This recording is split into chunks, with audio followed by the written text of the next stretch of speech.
ಈಗಾಗಲೇ ನಮ್ಮ ಭಾರತ ದೇಶದಲ್ಲಿ ಗೋವಿನ ಹೆಸರ ಮೇಲೆ ಒಂದು ಸಮುದಾಯಕ್ಕೆ ಸಾರ್ವಜನಿಕರಿಂದ ಮತ್ತು ಇಲಾಖೆ ವತಿಯಿಂದ ತೊಂದರೆಯನ್ನು ಕೊಡ್ತಾ ಇದೆ. ಕೆಲವು ಕಿಡಿಗೇಡಿಗಳು ತಮ್ಮ ಸ್ವಾರ್ಥಕ್ಕಾಗಿ ದುಡ್ಡನ್ನು ಸುಲಿಯ ಸಲುವಾಗಿ ನೈತಿಕ ಪೊಲೀಸ್ಗಿರಿ ಮಾಡ್ತಾ ಇದ್ದಾರೆ. ನಾವು ನಮ್ಮ ಉಲಮಾಗಳು ಈ ಬಕ್ರೀದ್ ಹಬ್ಬದಲ್ಲಿ ಗೋವನ್ನು ರಾಷ್ಟ್ರೀಯ ಪ್ರಾಣಿ ಎಂದು ಘೋಷಿಸಬೇಕು ಎಂದು ಕರೆ ನೀಡಿದ್ದಾರೆ. ಆ ಕರೆಗೆ ನಾವು ನಮ್ಮ ಉಲಮಾಗಳು ಹೇಳಿದ್ದು ಮಾತಕ್ಕೆ ಒಗ್ಗೂಟ್ಟು ಇವತ್ತು ಹಾನಗಲ್ ತಾಲೂಕಿನ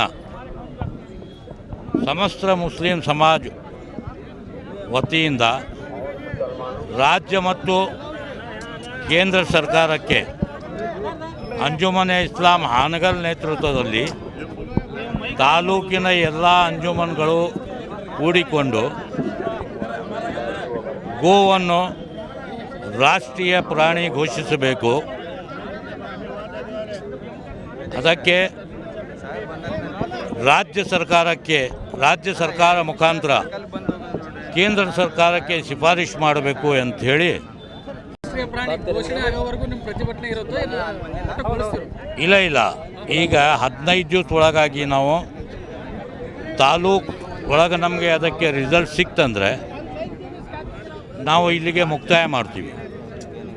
15 ದಿವಸ ನಂತರ ಮತ್ತೆ ಎಲ್ಲ ಅಂಜುಮನ್ ಕಮಿಟಿ, ತಾಲೂಕಿನ ಅಂಜುಮನ್ ಕಮಿಟಿ ಸೇರಿಕೊಂಡು ಹಾವೇರಿ ಜಿಲ್ಲಾ ಎಲ್ಲ ಅಂಜುಮನ್ ಕಮಿಟಿಗೆ ಒಟ್ಟುಗೂಡಿಸಿಕೊಂಡು DC ಮುಖಾಂತರ ರಾಜ್ಯ ಸರ್ಕಾರಕ್ಕೆ ಮತ್ತು ಕೇಂದ್ರ ಸರ್ಕಾರಕ್ಕೆ ಮನವಿ ಸಲ್ಲಿಸ್ತೀವಿ. ರಾಷ್ಟ್ರೀಯ ಪ್ರಾಣಿ ಈಗೇನು ಕ್ರಮ ತಗೊಂಡಿದ್ದೀರಾ? ಗೋ ಕಟಾವು ಮಾಡೋದಾಗಿರ್ಬೋದು, ಮಾರಾಟ ಆಗಿರ್ಬೋದು, ಇಂಥವೆಲ್ಲ ಬಿಟ್ಟಿದ್ದೀರಾ? ಟೋಟಲ್ ಸ್ವಯಂ ಪ್ರೇರಣೆಯಿಂದ ನಾವು ಬಂದ್ ಮಾಡೀವಿ. ನಮ್ಮ ಬಕ್ರೀದ್ ಹಬ್ಬ ಹೋತು. ಆ ಹಬ್ಬದಲ್ಲಿ ಯಾರೂ ಒಂದು ಮುಸ್ಲಿಂ ಇದು ಮಾಡಿಲ್ಲ, ಗೋವನ್ನು ಕಟಾವು ಮಾಡಿಲ್ಲ. ಯಾಕಂತೇಳಿದರೆ ನಾವು ಒಂದು ಸಲ ಘೋಷಣೆ ಮಾಡಿದ ಮೇಲೆ ಆ ಪ್ರಕಾರ ನಡೆದುಕೊಳ್ಳುತ್ತೇವೆ.